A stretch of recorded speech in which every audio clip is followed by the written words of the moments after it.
Hello and welcome to the 171st edition of the Illegal Motion College Football Podcast. In Nashville, Tennessee, I'm the professor, Matt Perkins. And a post corner across the Harpeth River from me here in the Music City, it's our own offensive coordinator, the coach, Corey Burton. What's up, gentlemen? I like the post corner route. That's a good double move. That'll get you wide open. And apparently some of the teams in our pop quiz probably hit a few of those. But I'm excited to be here.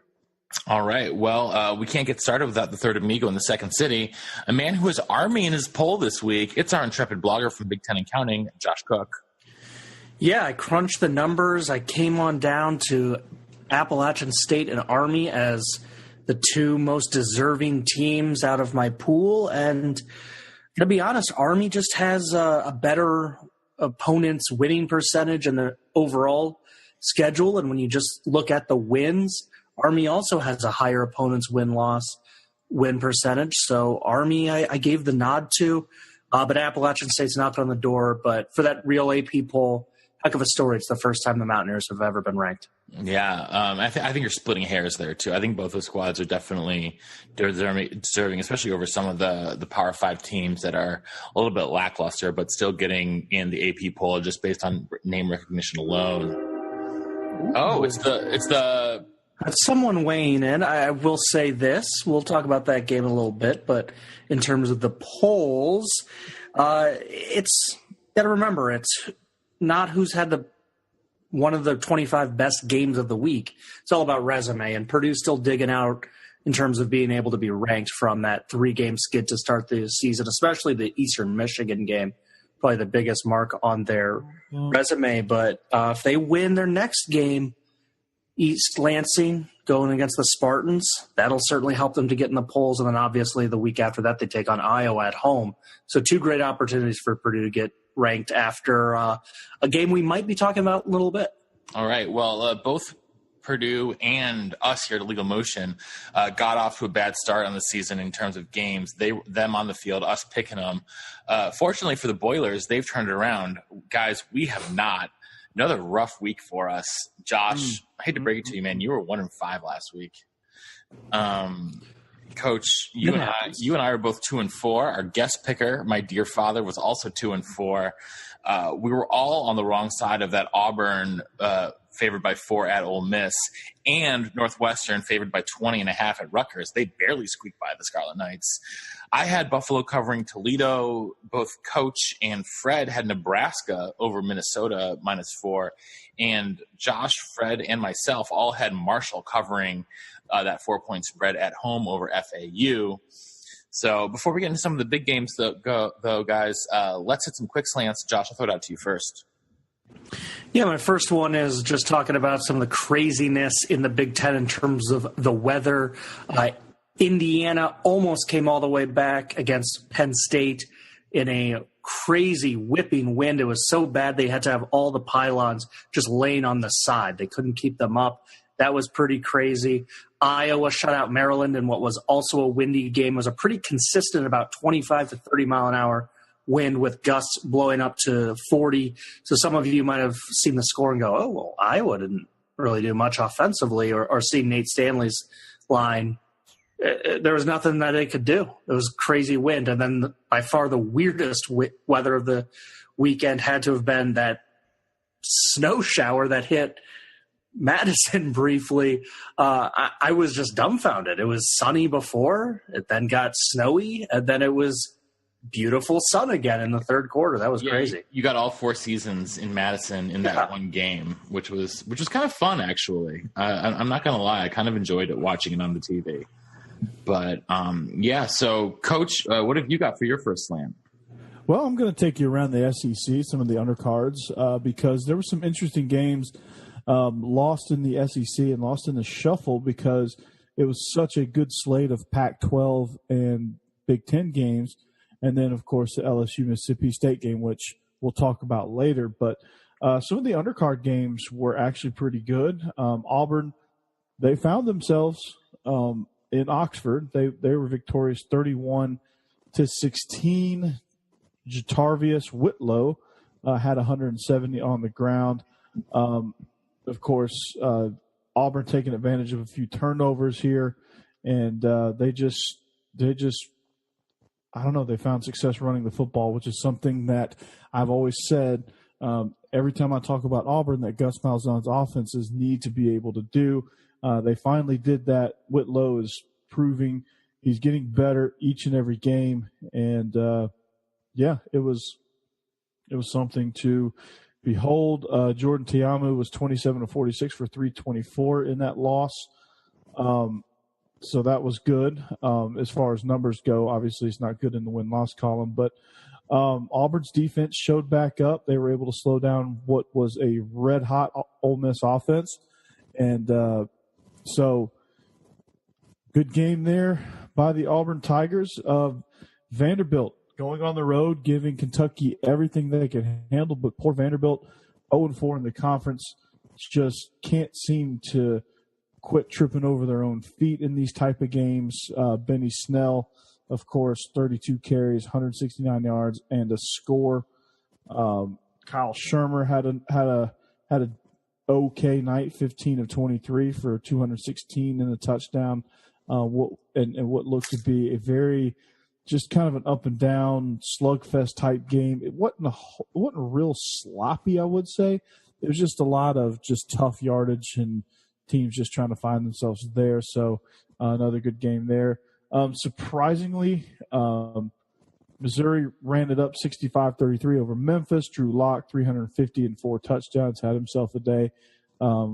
Larry Roundtree, the third, had 9 carries for 118. He scored 3 touchdowns himself.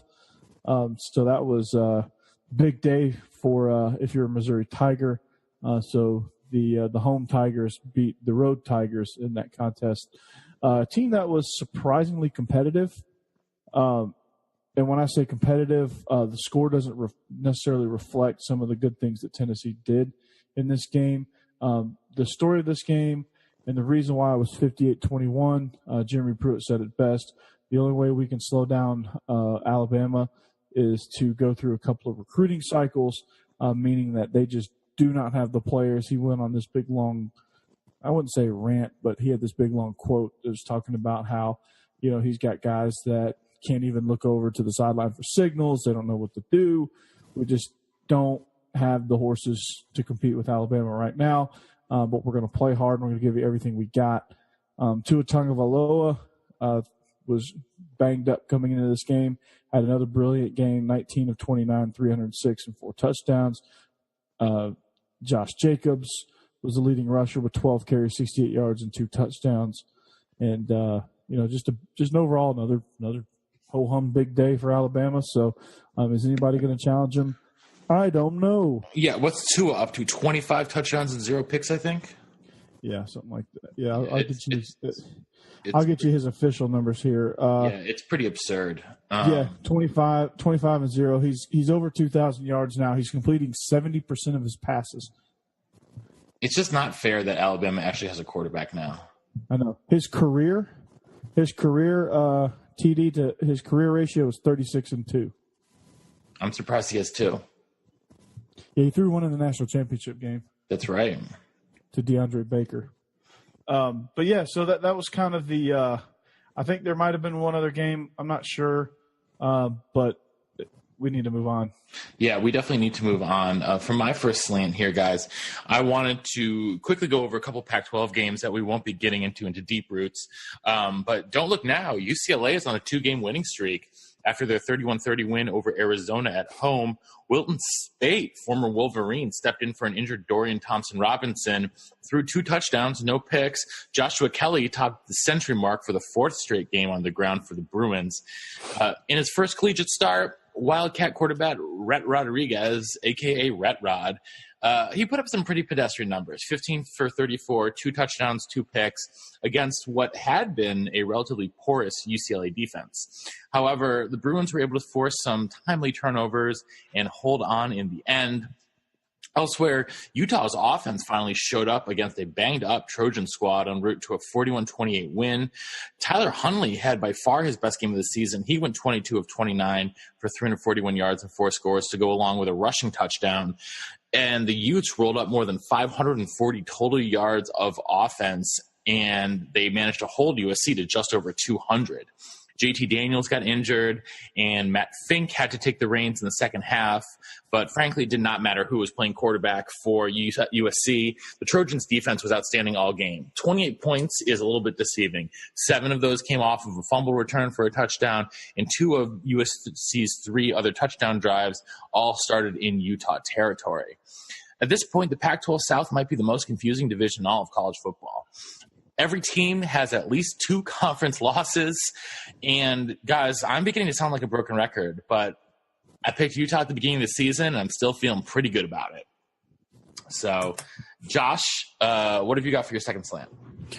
All right. Well, I've got a quad of teams that had statement wins. I'm going to start in the MAC with Buffalo.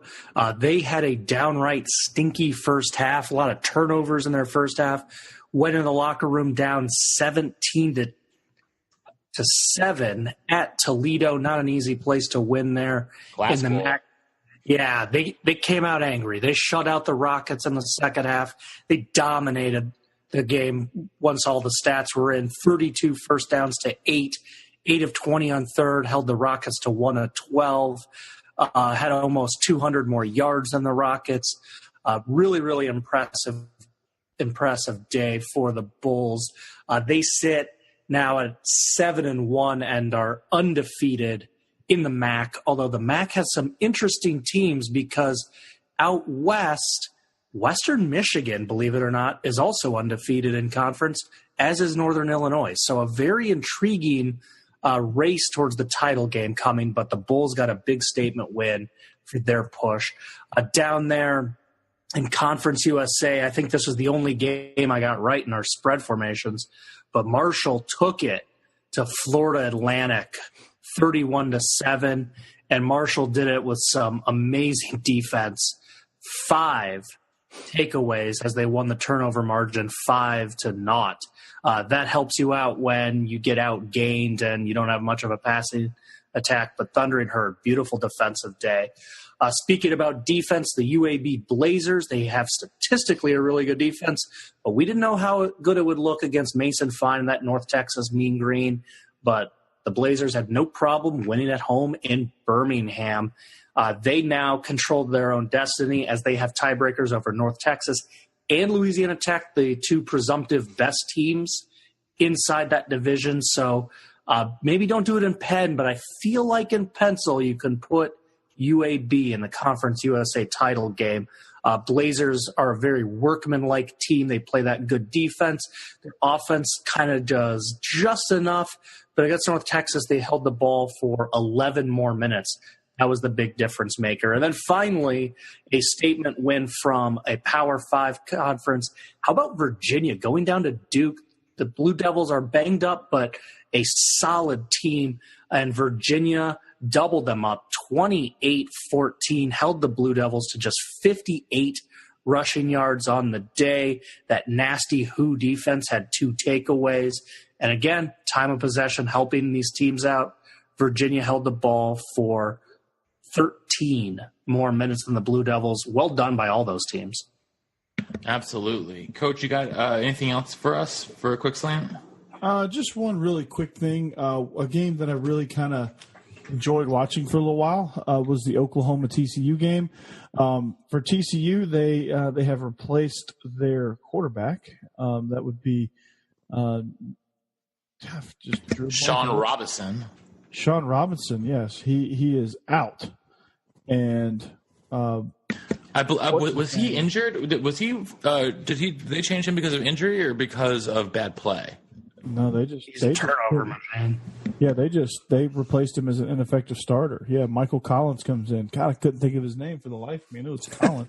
I was going to say Tom Collins, but that's the only Collins I know. That's a really good gin drink. But we got Phil Collins. Yeah, Phil Collins and Tom Collins. Chris Collinsworth. Yeah, we got favorite Collins. You guys are right there in Nashville, and you're forgetting former Tennessee Titan great quarterback Kerry Collins. Well done. Michael Collins comes in. It's 28-7 at this point. Replace ineffective starter Sean Robinson. And they go on to close the gap. It was 28-24 at halftime. TCU comes out, and then Oklahoma just comes back out and says, wait a minute. No. And they ran up a total of 52 points. It was a really, really nice game in which TCU – I got a phone call. They returned a kickoff 99 yards, so it's good to see a game that featured a special teams touchdown. Because was that KaVontae Turpin? That was KaVontae Turpin. Of course it was. Okay, my gratuitous KaVontae Turpin reference checked off for the episode. There you go. Hey, get that little checklist. It was a fun game to watch. Kyler Murray was solid again. They piled up a ton of yards as well as points. The defense did their part. Kenneth Murray was all over the place. He had 11 tackles. Felt like he had 1,100 tackles. Felt like he made every tackle in the game. I just kept seeing him. Kennedy Brooks and Trey Sermon both had 100-yard rushing games. They both chipped in with scores. TCU's offense, which is normally pretty explosive, was held to only 275 yards and 2 offensive touchdowns in that stretch. So the Sooners just needed that one really bad because it was their 18th. They have won their 18th consecutive true road game and never trailing after touchdowns on each of their first 4 drives, whatever that stat means. They just needed that bounce back win, with what happened at the Cotton Bowl last week. That was something that the doctor ordered for the Sooners. So I was, not necessarily an Oklahoma fan, but for their sake, it was good. I think it's fair to say, Coach, that you're a Lincoln Riley fan. Yeah, I'm a Lincoln Riley fan. I wish he coached somewhere else, but. I got a question. I think a lot of the Big 12 wishes he coached somewhere else too. True. I got a question about TCU going forward. The loss drops them to 3-4. Mm-hmm. Look at their schedule. They got at Kansas, Kansas State, and at Baylor as their 3 most advantageous games on paper. But when you're playing as sloppy as TCU has, there's a chance they don't make a bowl game. We've seen this coaching staff kind of reinvent themselves after down seasons. What are the Frogs going to do to reinvent themselves after what's turning into a pretty poor campaign for their lofty standards? They need to get back to playing defense. Yeah, I mean, let's see what happens with this quarterback change. Maybe Michael Collins is the spark they need, somebody that's going to take care of the football. And, again, just get back to what Gary Patterson teams do best, and that's defense. Yeah, I mean, it's been a little bit since they had a really strong defensive unit, I feel. And it's a little disappointing, I got to think, if you are a Horned Frog, because, Gary Patterson made his hay as both a coordinator and head coach on the strength of his defenses. And this team is just not, the teams of the last couple of years have really not lived up to the standard that he has set for that program. So, yeah, I'm with you there. Anyhow, I want to hit then my final slant and just talk about one of the 3 previously undefeated teams to lose this weekend. That was the upstart Cincinnati Bearcats, who lost in overtime to Temple 24-17. Particularly rough game for Cincinnati's kicker, Cole Smith. He was 1 for 4 on field goal attempts. He came into the game having only attempted 3 on the entire season beforehand, and I guess we kind of see why now. Temple quarterback Anthony Russo also had a very up and down game. He was 20 for 41 for 237 yards and 3 scores, but also had 3 picks. But the Owls should be feeling pretty good about themselves right now, but they need to refocus pretty quickly. They have the American Conference Murderers Row over the next 3 weeks at UCF, at Houston, and then finally home for South Florida. I was waiting for the sarcasm when you said Murderers Row. I was waiting for you to say UConn.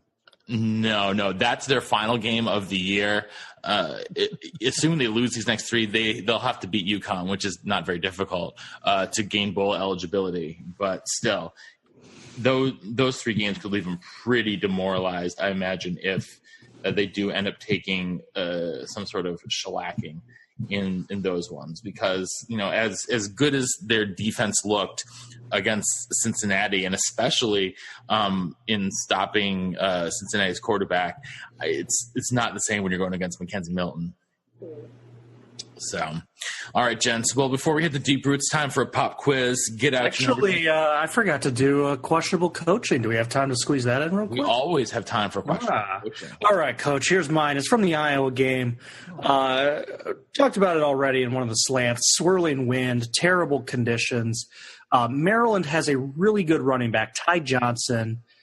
He's averaged, let's see, for his career, he is at over 7 yards a carry for his career. Yeah, I think he's about 7.2, if I'm not mistaken. Yeah. What is the rationale of him not having a single carry in the first half and ending the game with just 4? To be honest with you, I can't really explain that because I don't know why these terrible conditions. It's perfect to run a back that's been averaging 7 yards a carry. I guess this is one of those cases where he just kind of outthought himself. Maybe he just overthought it. This is the only rational explanation. Who did Matt Canada? Yeah. Yeah. I mean, he's averaging 7.6 for his career, 7.8 on the season. I don't understand that either. And now, were they running, Josh? Now, I did not watch the Iowa-Maryland game. Were they running the ball with different players or something? Were they just trying to pass against Iowa's defense? What was going on there? Well, they're going 3 and out every time, so they don't have a ton of plays. They attempted 16 passes, completed 6 of them. They ran it 23 times for 68 yards. 39 total plays. 115 yards total.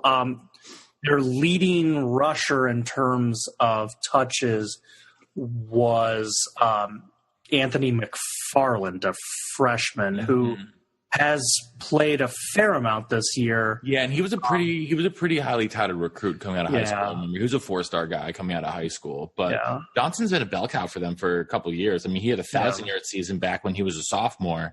Even last year, even in a quote-unquote down year, still ran for 875 yards on 6.5 yards per carry. Yeah.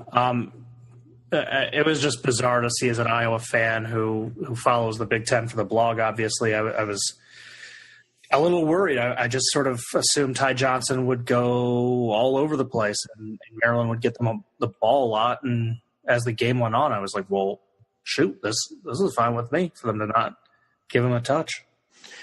Well, for the pop quiz today, guys, I will say that Maryland in this game was not an answer to what I'm about to ask you.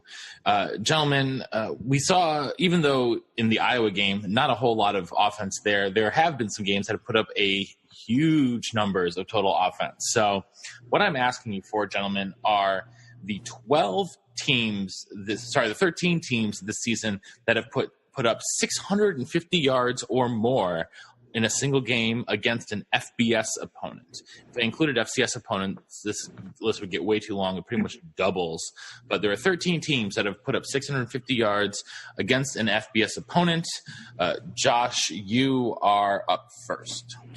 Well, the first team I could think of was the team that I have currently number 2 in my polls, and they've won 20 straight, and that's the Central Florida Knights. Central Florida, yes. They put up 652 yards against UConn. That is going to be a continuing theme of this podcast. They did that on back on August 30th. Ooh. Coach. All right. I'm going to have to say Ohio State against Oregon State. That would be an excellent guess. 721 yards for Ohio State against Oregon State. Well done, Coach. That was actually second on my little list here. So I'll skip right over Ohio State, go to my third team, which was way back. I believe it was opening day that they did this. But the Sooners put up a boatload of yards on Florida Atlantic. Oklahoma against Florida Atlantic. Yes, they put up exactly 650. They are the cutoff. They are the last team to make it. They might have even done it a few other times potentially. No, that's the only time they. That's the only. Oh wow. Yeah, on this season, Coach. So I can safely strike Rutgers and Kansas. I can strike. Well, actually, Kansas might have done it against Rutgers. Oh, they did not, but that's not a bad thought. All right, so sticking with the UConn theme here, I'm going to go with the other big time AAC opponent, and that would be the Memphis Tigres. Memphis has done it, so you will get credit, but they did not do it against UConn. Oh, wow. They did it against Georgia State. All right. They also did it against. This doesn't count, but Memphis put up 752 over Mercer. All right. Well, good start, guys. You're both off to 2-0 starts. Well, I was really excited for that Clemson-NC State game. It didn't quite go as planned, but during the telecast, they kept alluding to the fact that last week Clemson had their biggest ACC win in school history. And they dropped 63 on Wake Forest to win 63-3. And they mentioned that they had, I believe this was also a Clemson ACC record, 470-some rushing yards. And so as a result, I'm going to assume that they managed to get just enough passing yards to hit that cutoff because they talked about it quite a bit. And when we recap that game, you'll understand why the announcers were meandering talking about other games. Yeah, they put up 698 against Wake Forest 2 weeks ago. Well done, Coach.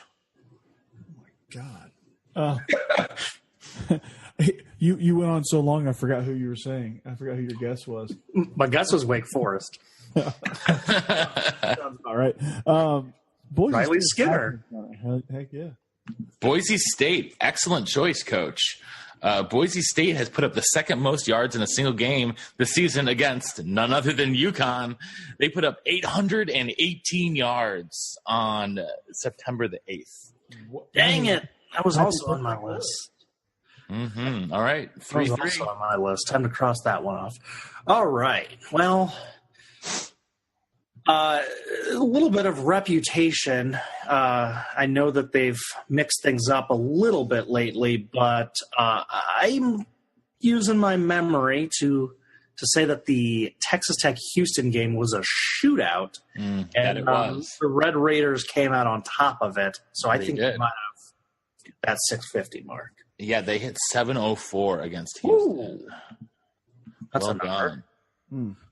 Coach. That is a number. Nice job. Nice. Texas Tech.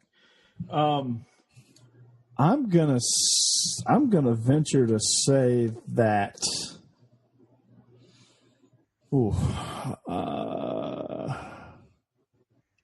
I'm drawing a blank here. I'm gonna venture to say that Alabama has done it at least once this year.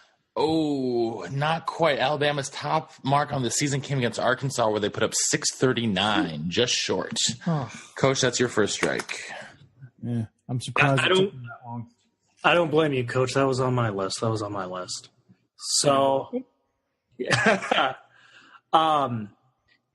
so just going off of high point totals, because to have high points, you need to, move the ball. It's the object of the sport, and probably in the top 5 of high scoring games. Ole Miss dropped 70 on some Sun Belt team a month ago. So I'm going to assume that the Rebs managed to move the ball a little bit in that game. Yep. Ole Miss is the only team that appears on this list twice. They put up 651 against Kent State a month ago and 826 over UL Monroe, which is the number 1 mark in the country this season. Speaking about gutty ways to lose a game and Kent State, do you guys see how they lost?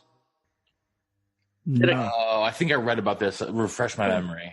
Had a game-tying point after in either overtime or like a second left in the game, and the poor holder couldn't hang on to the snap. Oh, that's rough. Well, speaking of that, did you see what happened with one of the field goals that I mentioned in that Temple-Cincinnati game? Cincinnati came out, the kicker split the uprights from like 52, but the ref said, this is after timeout, and the ref said they hadn't blown the whistle yet to like restart gameplay, even though both teams were on the field lined up and like played it like it was a normal point. Then he went on to miss the re-kick. And that would have been the difference. Cincinnati would have won a regulation if that had counted. Yeah. Well, since he had a lot going wrong for them, they also didn't stop Temple late in the fourth quarter to tie the game. So, all right, Coach, you're up. Oh, I was hoping you guys would. All right. I was hoping to stall. I'm gonna for my second strike. I'm gonna go ahead and guess from the Mountain West. Hawaii. Ooh, Hawaii. Ooh, not a bad guess. They have not, but they are on the losing end of one of these games. Oh. They gave up over 650 against the team. Ooh. Oh. Well, that helps. Well, Josh. That helps. This was not going to be on my list, but week 0, they had that crazy shootout with Colorado State. Was that the game you were alluding to, Matt? That is, in fact, the game I'm alluding to, Josh. Colorado State put up 653 over the Rainbow Warriors. That feels like a ripoff. You gave a lot of hints on that one. I just gave an opponent. I don't know. I don't think that's that much of a ripoff. But for minds as great as mine and Coach's, this is just true. That little sliver will allow. I know, it opens up giant doors. Yeah. I will say one of the games, probably the most surprising team on this list, took place this past weekend. Oh. But Coach, you are up. You've got 2 strikes. You're down 6-3. I mean, it would be impressive for Rutgers to lose 18-15 and still put up 650 yards. But it'd also be like the most Rutgers thing ever. Did you see that they struggled again with a kickoff? Yep. Oh. Yep. That was actually kind of hilarious. Rutgers. What can you? All right. There's some ball plays being going. All right. So for my third strike of the night, because I'm completely out of guesses, I'm going to say the surprising one came from the Pac-12, and that was the Golden Bears. Ooh, cow. They put up a bunch of points, 49, I believe.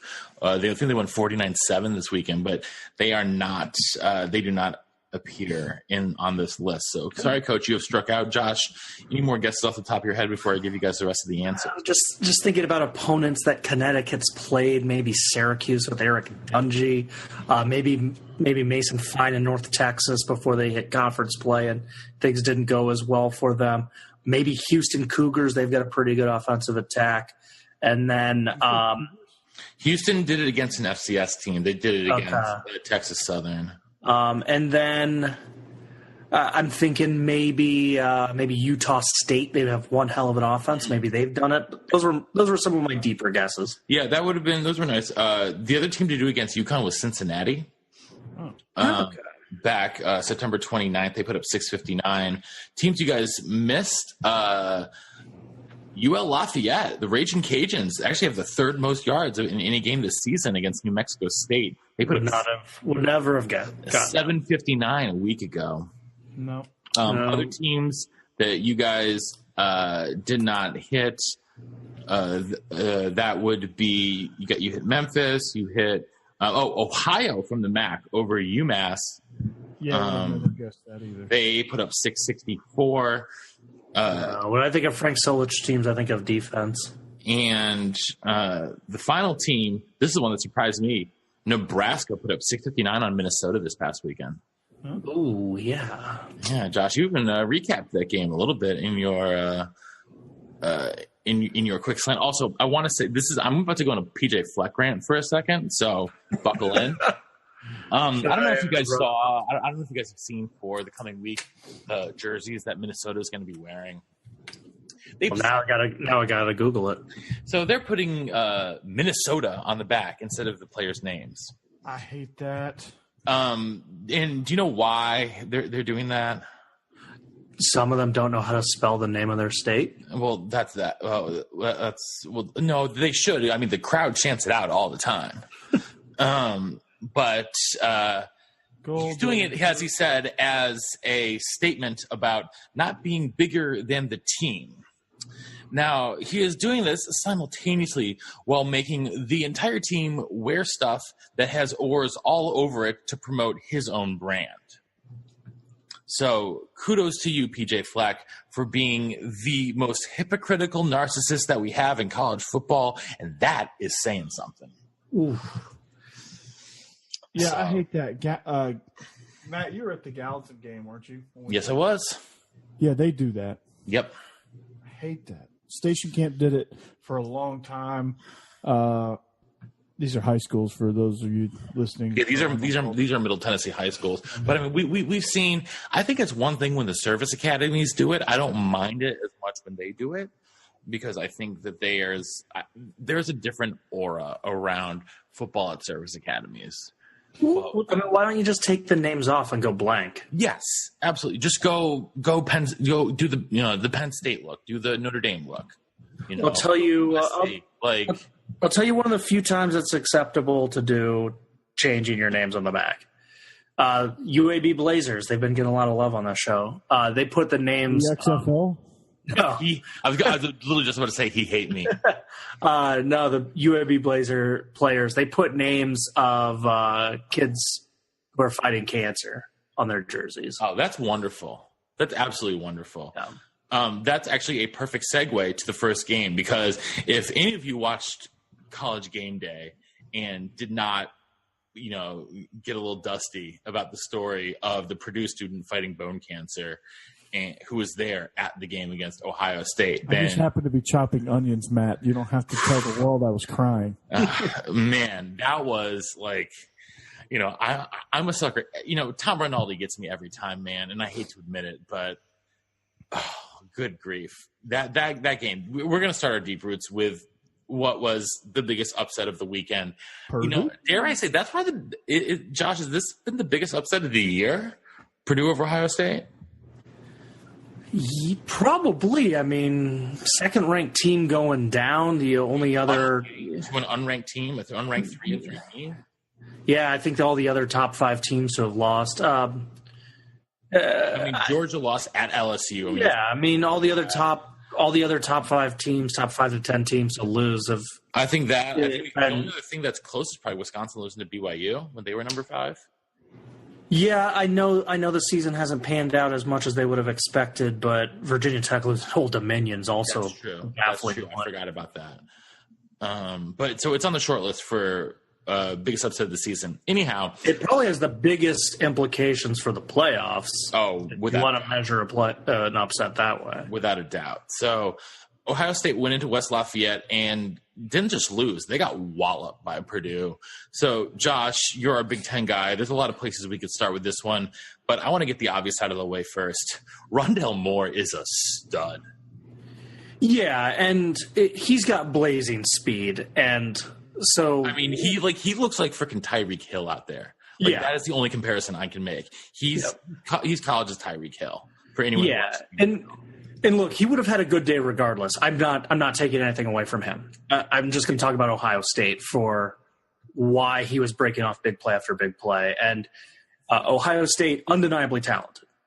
It's the Buckeyes. They just reload with 5-star kids. Sometimes when you have that much talent on the field, it's hard to get them to play as a team. And what I see Ohio State doing is playing 11 dudes who are playing hero ball. And as a result, you have guys overcommitting to plays. You have guys losing contain. You have guys rushing to the line and getting washed out by blocks. And so Rondale Moore would catch it, and if Ohio State had maintained sound offensive mind, it still could have been broken off for a really big play, but more than likely it would have been like a 6, 7, 8-yard pass play. What Ohio State was doing was over-pursuing, over-committing to certain plays, getting washed down on quick slants and quick screens and things like that. And it was allowing one of the fastest guys in all of college football to turn a 6, 7, 8-yard play into a 16, 17, 20, and beyond yard play. And it was happening over and over. You saw DJ Knox put up 128 rushing yards. So it's just Purdue really has two legit stars, Knox and Moore, and they have a really savvy quarterback in Blau who knows how to get them the ball. And they've got a good enough offensive line to take advantage of Ohio State just playing out of position. And the Buckeyes could never figure that out. And they've been giving up big plays all season long, and it's been a lot of the same stuff. It's been 11-man hero ball, not really playing as a cohesive unit. And so that was the defensive issue. Offensively, it's pretty obvious. The Buckeyes can't run the ball effectively, and we saw that in the red zone with them getting scared, passing a lot in the red zone. Purdue has a nice back end to their defense, and so when you create such a short field, well, that just favors Purdue, defensively, what they want to do. So it was the perfect storm of a team that doesn't play sound defensive fundamentals going against one of the few teams in the league that can match them for speed with Knox and Moore. And hats off to Purdue. Amazing. Yeah. Coach, we've seen this from Ohio State. It seems like every year they have the one game where during the regular season where they just seemingly give up 40 plus to a middle of the road team. This year is Purdue. Last year was Iowa. Whoa. We won the New Era Pinstripe Bowl.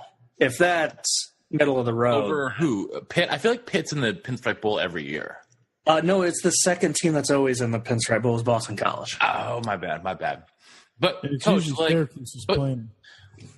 Coach, thinking about the bigger picture, like what is it about? Is Ohio State just getting complacent in the middle of the season? They see, we're the only, undefeated team left in the Big Ten. Like why does this seem to happen to this team every single year? Well, it's a different story every single year. Like this year, I think they are exhausted almost, like between the Urban Meyer stuff that happened during preseason, the Nick Bosa stuff,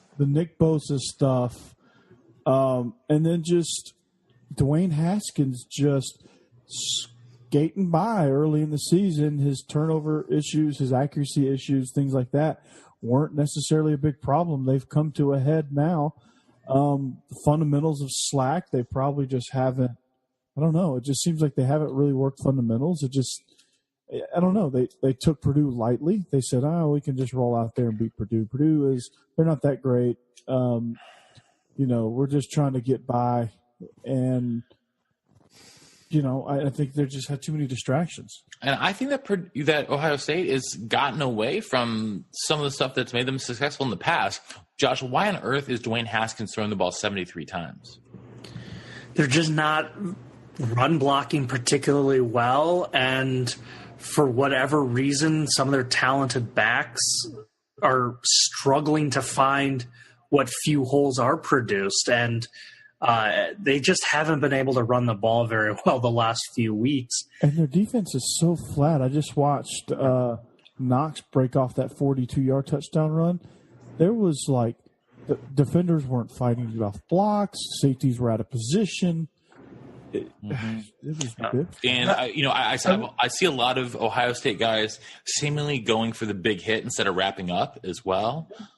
Not just Ohio State guys. Well, a lot of guys everywhere. But in the context of this discussion, that infuriates me. Yeah. I think that gets to some of the ideas of just 11-man hero ball that I was talking about. But another thing that's very bizarre about Ohio State's defense is I think Urban Meyer and his staff has identified Penn State as their biggest threat the last few years. Mm-hmm. Their defense is rightfully so.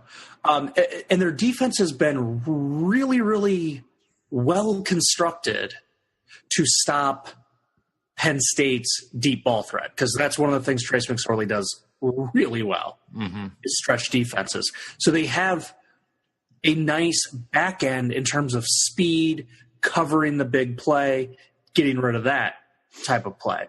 But what's tripped them up the last few years, Iowa having tight ends going across the seam. Ohio State did not have good enough linebackers for pass coverage.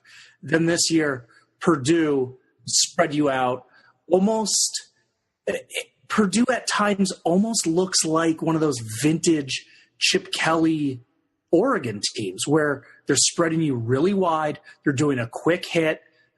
Blau racked up the passing yards, but how many times did he throw it 15, 20, 30 yards down the field? Like less than 5 probably. Yeah, and I think that did not play to Ohio State's strength. Ohio State is used to, okay, we got to stop Trace McSorley in the deep ball, and then we're not as good necessarily in space tackling a speedster. So it's kind of bizarre that Ohio State's defense has been constructed in one way that then totally kind of leaves them out of whack for another type of scheme. Absolutely. All right. Well, we've now talked about Cincinnati and Ohio State losing. The third undefeated team to lose this weekend was NC State. It was billed as probably the best regular season ACC matchup, but this was a complete one-sided affair. Clemson absolutely gave NC State a good old-fashioned butt-whooping. Coach, what surprised you more in this one? The fact that NC State seemingly couldn't get any offense going, or that the Tigers' offense seemed to move the ball so easily against the Wolfpack? Well, definitely the NC State offense couldn't get anything going because Ryan Finley's an extremely talented veteran quarterback, and he has had success against this Clemson defense before as far as moving the ball and scoring points, not necessarily wins and losses. But you knew this Clemson offense was going to get rolling at some point. You knew that Trevor Lawrence, as good as he is, as talented as he is, the things that he can do with his arm, you knew it was going to happen at some point. Travis Etienne, you knew what he brings to the table. You knew it was going to click. All right. But for NC State, they couldn't find a rhythm. They just kept tripping all over themselves. They couldn't do anything, They had interceptions. They threw interceptions. They just couldn't block a soul. They couldn't give Finley time to throw. And they were way, way, way out of sync. And that was the most surprising. They were 2 of 12 on third down. That's a killer. Let's see. Let's look at some of these team stats. They were 193 through the air, 104 rushing. They held the ball more, which is even more disheartening. They didn't have a ton of penalties, but they turned it over 3 times. They also coughed one up. So, just the fact that, Clemson's defense just had their way. The defensive line just wreaked all sorts of havoc. They were living in the backfield. They were pressuring Finley when they weren't sacking him. They were hurrying him. They were doing all sorts of stuff, man. It was crazy. I haven't seen that's the first complete game that Clemson has put together. Yeah, Josh, what was your biggest takeaway from this one? Well, whenever you pull off an upset, you either need to produce some big plays defensively, get a takeaway, score maybe even a defensive touchdown. Included in that, something goes your way special teams-wise. That didn't go NC State's way. Or you can just score a whole bunch of points, have an offensive explosion. That didn't go NC State's way. And I think a lot of the reason why their offense could not get popping is Coach mentioned the breakdown of the offensive line. This is one of the few times we've seen Finley genuinely attacked. But the other thing that I kept noticing, lots of drops and really poorly timed drops. There was one just beautiful deep ball by Finley that was a surefire touchdown. Kid just dropped it. And I think NC State just played really, really tight as a result. I think they knew that they needed to have an absolutely flawless performance on either offense or defense. And then whichever side wasn't flawless still needs to have a B+, A- type game. So they needed to be at their absolute best. And I think they just came out super tight, especially offensively, and the drops point to that. Yeah, just not a great showing for NC State. And, that's got to be, pretty big disappointment that they came out and laid a dud. And I'm just interested to see how Dave Doran is able to sort of rally the troops behind him going forward, because, they can still, end the season at 10-1. Their game against West Virginia was hurricaned out earlier in the year, so they're only going to have 11 regular season games. But they can still salvage, a pretty good season, even potentially, a New Year's Six bowl berth. But it's going to be pretty hard to overcome such a devastating loss like that. Well, the craziest thing, though, that you can actually point to is Clemson does have a tougher schedule. And I know the odds of this happening are insanely low, but Florida State's playing a little bit better. That game's in Tallahassee. Maybe a whiff of an upset potential. Mm-hmm. At Boston College. BC, we've said it, they are the team probably most equipped to potentially knock them off. And Clemson has struggled in the past. They've had hiccups the last few years, losing to Pittsburgh, losing to Syracuse. So NC State, if they take advantage of their easier schedule, they might get super lucky. Maybe Clemson, we know they're thin at quarterback with Kelly Bryant. Maybe an injury happens. So if I'm Dave Doran, I think it's pretty easy to sell. We got to keep playing and keep winning. Yeah. All right, let's head over to the SEC. Top game of the weekend in that conference ended up being a bit of a snoozer. LSU defended their home turf to the tune of 19-3 against Mississippi State. Coach, what's going on with this Bulldog offense, man? Why is Nick Fitzgerald throwing the ball 24 times in the game when he has not done very well through the air this year? And they were actually finding some decent success on the ground. They were averaging better than 5 yards a carry. Well, a lot of it Saturday night had to do with LSU's defense. They were just completely stingy against the run. They didn't allow Nick Fitzgerald or Kylan Moore to do anything on the ground and forced them to be one-dimensional. And in Baton Rouge, if you're one-dimensional, Georgia showed you that blueprint. They showed you what was going to happen if you're one-dimensional there. They actually, surprisingly, I guess, I'll steal a term for baseball here. They rushed for 201 yards, but it was scattered over 4 quarters. They averaged 5.4 yards a carry. It didn't appear that they got all those yards, though. They racked up, what was it, 260 total yards. They couldn't do diddly poo through the air. Delpit was all over the place in the backfield. The defensive front was all over Fitzgerald anytime he threw. They couldn't, like NC State, they racked up all these yards on the ground, surprisingly, but they couldn't get hardly anything going otherwise, and it was pretty crazy actually. And they turned it over 4 times. You can't do that, especially on the road. And really, honestly, the story really from this game is LSU gets 4 turnovers, right? They get the bump in time of possession. How are they not? They can't seem to put the ball in the end zone. It was death by field goal for the most part. It was 7, 3, 6, 3. It was just field goal after field goal after field goal.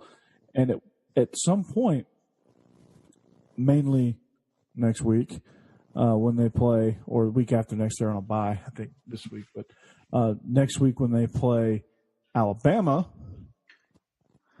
these lack of touchdowns are going to come back and bite you square in the rear end. So I'm more concerned, honestly, with LSU. Mississippi State they're kind of what we thought they were. They're just kind of all over the place. And are they what we thought they were, though? Because we thought Joe Moore had pretty good offensive mind. Man, their offense has not showed up in. I thought they'd be all over the place personally. And if you go back and listen to our previews, I thought they were going to be decent. They're going to be a roller coaster. They're going to be up some. They're going to be down some. They're going to be, whatever. Now, I guess you guys drink the Kool-Aid a little bit on that one, but. I kind of just saw, if you don't have a good running game, or if you have a running game that is somewhat effective, but one-dimensional. He can't really do much. And this team just kind of showed what I thought they were, which was wildly inconsistent.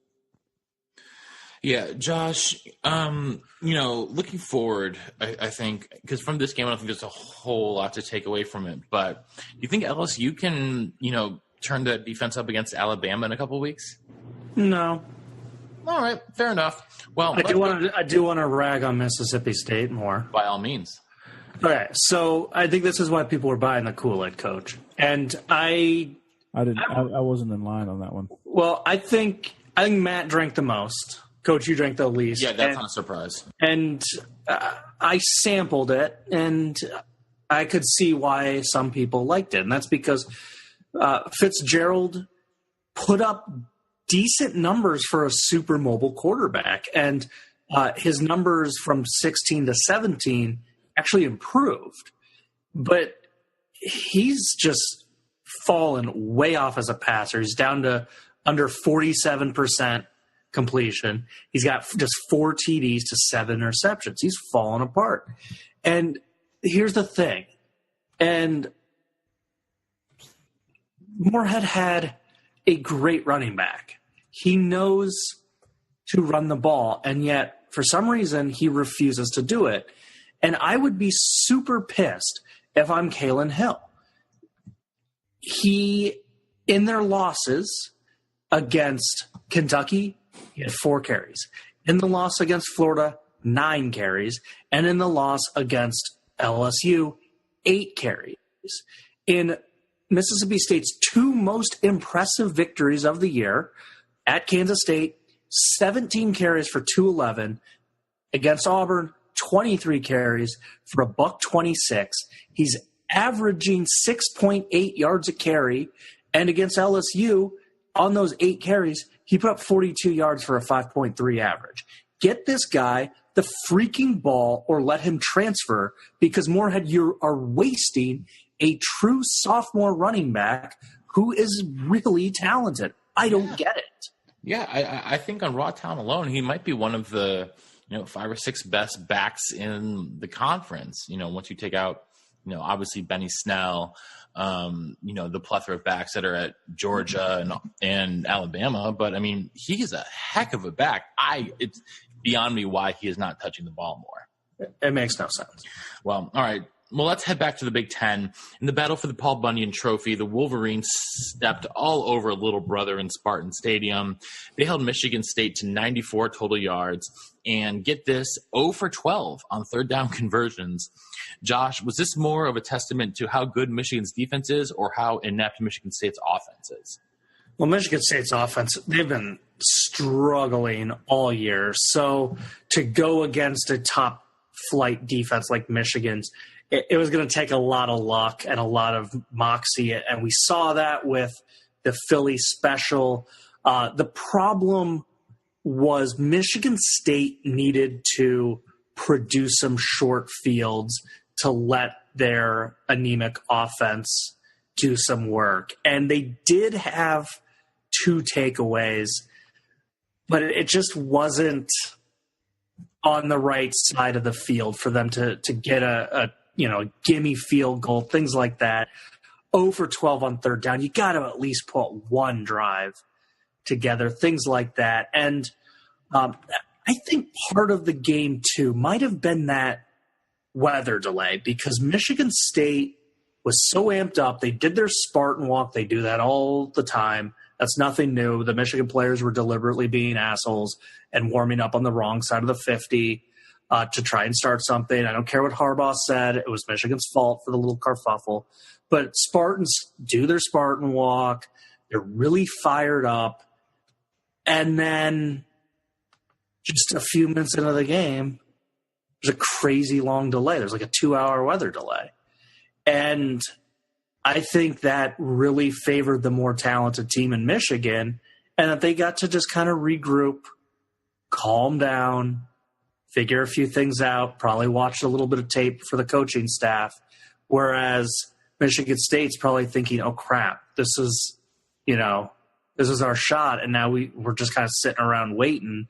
And so at the end of the day, the more talented team won, and any potential for the upset was snuffed out for a lot of things, chief among them an offense that's just been struggling all year. Yeah, Coach, you and I were we were hanging out on Saturday, and we talked about Devin Bush and his antics pregame. What were your thoughts on that? Oh God, I thought it was very petulant of him. So what that Michigan State comes. I thought it was kind of petulant of Michigan State to come barreling through your warm-ups too. I didn't think Michigan State was necessarily in the right in that scenario, but I mean, why throw a little 3.5-year-old temper tantrum in the middle of the field? I don't know what purpose that served other than like, I'm going to disrespect your logo. I mean, I don't think it really like whoop-de-doo. Yeah. I mean, as Adam Sandler would say, whoop-de-doo. Well, I mean, just to kind of put some context, Coach, Michigan State's been doing that Spartan walk for about the last decade. They do it every game. Okay. It's nothing new. And like I said, the Michigan players were deliberately warming up the wrong side of the 50. So that makes it even worse then on Devin Bush's part. Yeah. Well, it's funny on ESPN and stuff when they showed it during College Game Day. I think Herbie and Desmond were both like, "Oh, you're Michigan. You should be better than this." Here's the thing about Michigan. They have never not been better than this. They just complain about every no call. They get every potential BS call since Bo Schembechler's been there. They spray paint Michigan State's statue.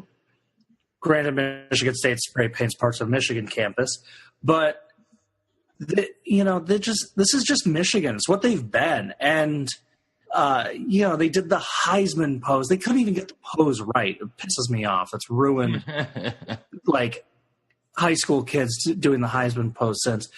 This is just Michigan being Michigan. And they are in the select group of Ohio State, Notre Dame, a few others where they get away with it. And because they win so much, everyone just says, well, Michigan's a blue blood, blah, blah, blah. They've been assholes since about 1902. And this is just what Michigan's always been.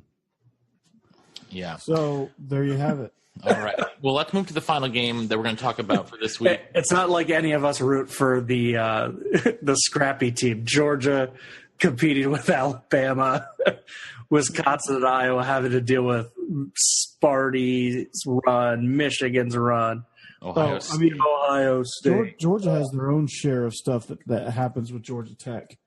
I mean, every school deals with like, quote, rivalry stuff, like spray painting each other's campus, woofing at midfield, like Florida State doing. I mean, that kind of stuff is to be expected, but doing what Devin Bush did, come on, man.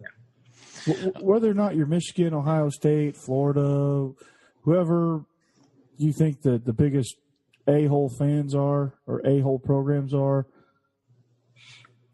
come on, man. You got to be better than that.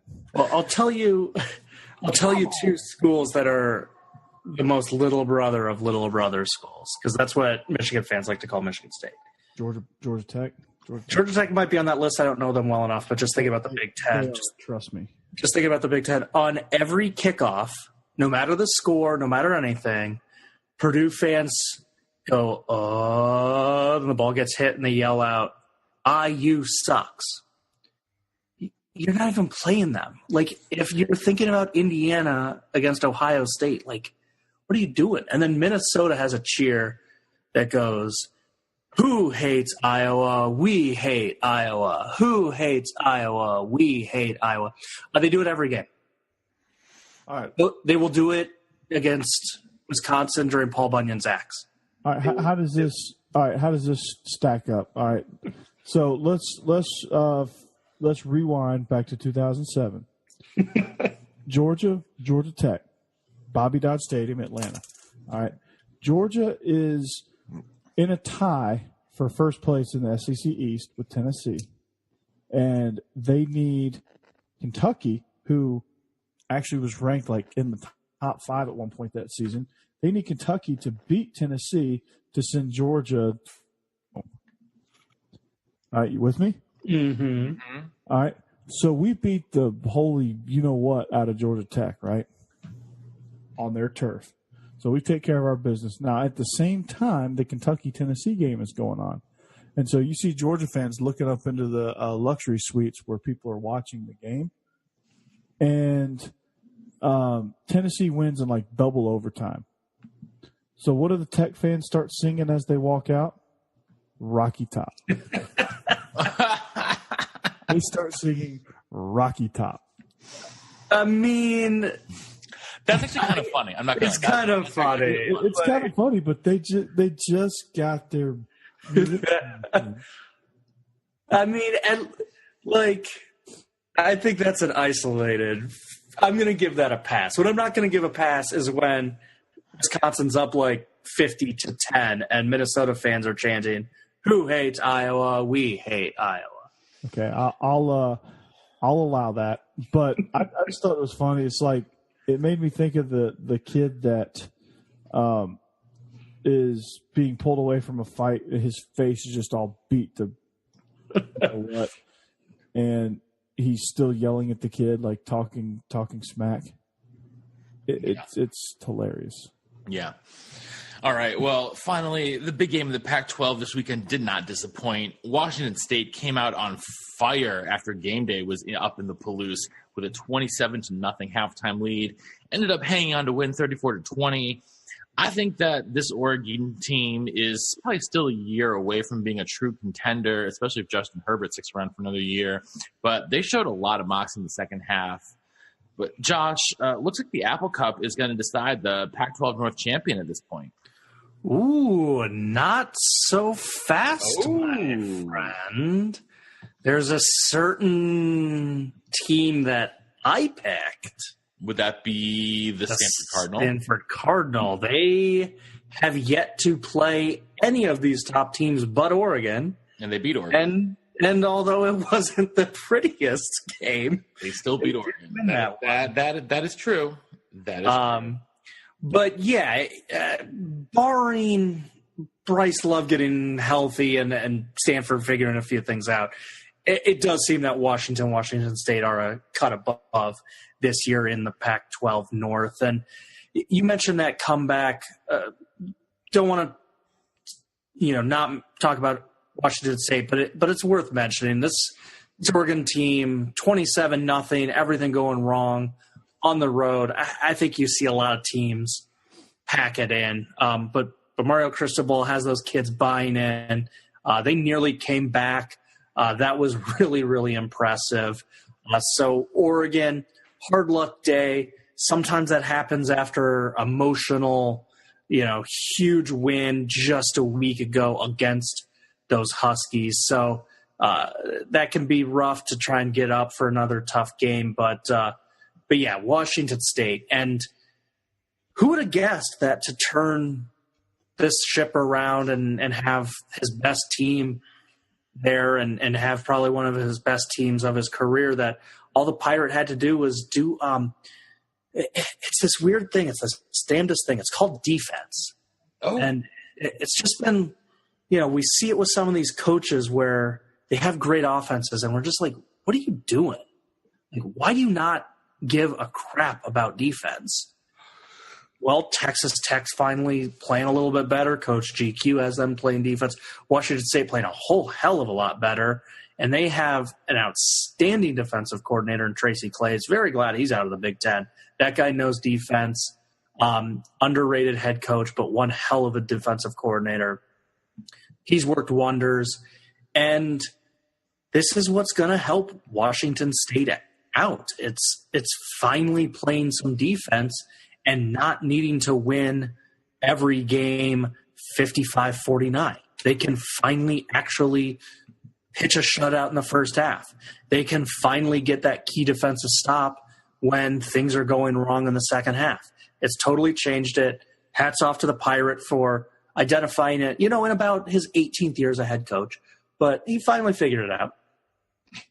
Oh, right. Coach, how do you feel about this one? I loved it. I especially loved when they call him Boobie Williams. I loved it when he scored on what Mike Leach calls the big gulp formation. That was fun. That play was ridiculous. He broke 7 tackles simultaneously to score, and Mario Cristobal blew a gasket. It was awesome. I don't blame him. I don't blame him on that. Oh yeah, and Gardner Minshew is extremely fun to watch. This Washington State offense is extremely fun to watch. Between the Pirate and Lincoln Riley, those are my 2 biggest inspirations as far as how I develop my offensive scheme. And so, obviously, I got a lot more out of it than the average fan. I saw them run a screenplay that I love to run that's gotten me so many yards, and also on the flip side, got me one of the most ridiculous pick sixes by a fat dude wearing a cast. Also just the atmosphere was incredible. Game day was incredible. The Palouse was on fire. And of course, seeing Washington State play some defense, that was amazing. You saw them tackle.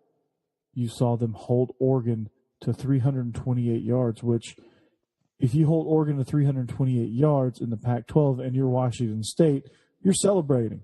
And usually their score is going to reflect that in this conference, and it did. They held the ball a lot longer. Even though Washington State was able to survive 2 turnovers, and they were 9 of 14 on third down.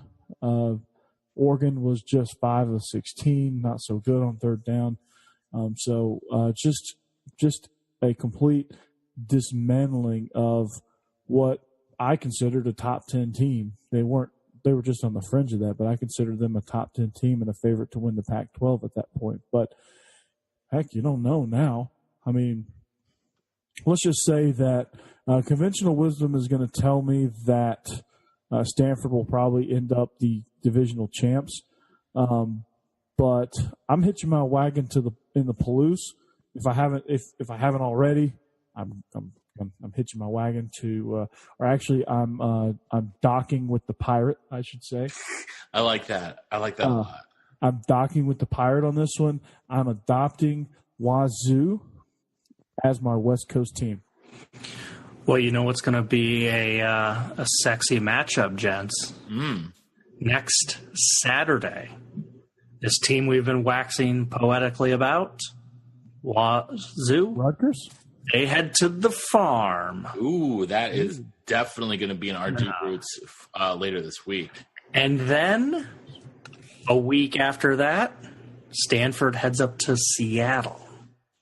So Stanford either will be in the driver's seat or on a slab and having their title hopes dashed over these next 2 weeks. So that Apple Cup will come into real clear focus here at the end of October and into November. Yeah, it definitely will. Well, we'll have a lot to talk about for this coming weekend. We've got that game that Josh just mentioned. We've got the world's largest outdoor cocktail party. Ooh. We've got Iowa, Penn State, South Florida, Houston. Sneaky game for Washington there at Cal. We've got NC State at Syracuse, which I'm actually very intrigued by.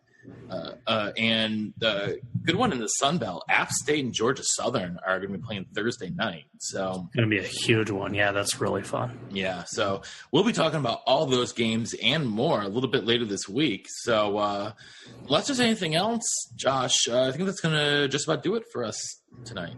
Well, we were bearing the lead. One of the best wins one of the best wins of the week. Arkansas pitches the shutout 23-0 takes. I did my SEC wraparound, and you let me bury the lead, John. Sorry about that. They took it Your fault, to bro. the Golden Hurricanes.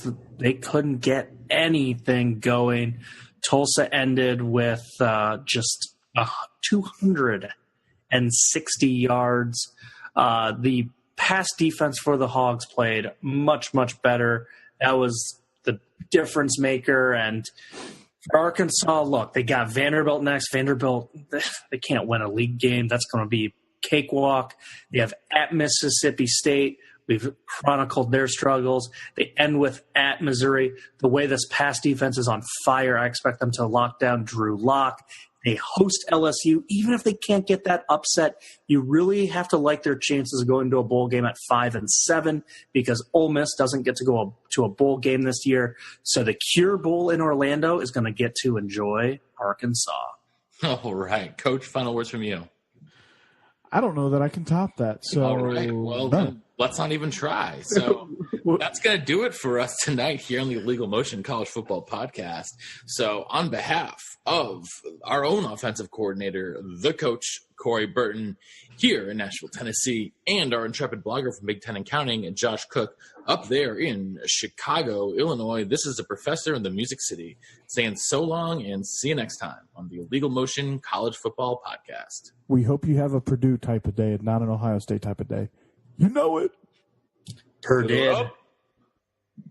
Thanks for listening to the Illegal Motion College Football Podcast. To get in touch with the show, email us at illegalmotionpodcast@gmail.com or follow us on Twitter at illegal_motion.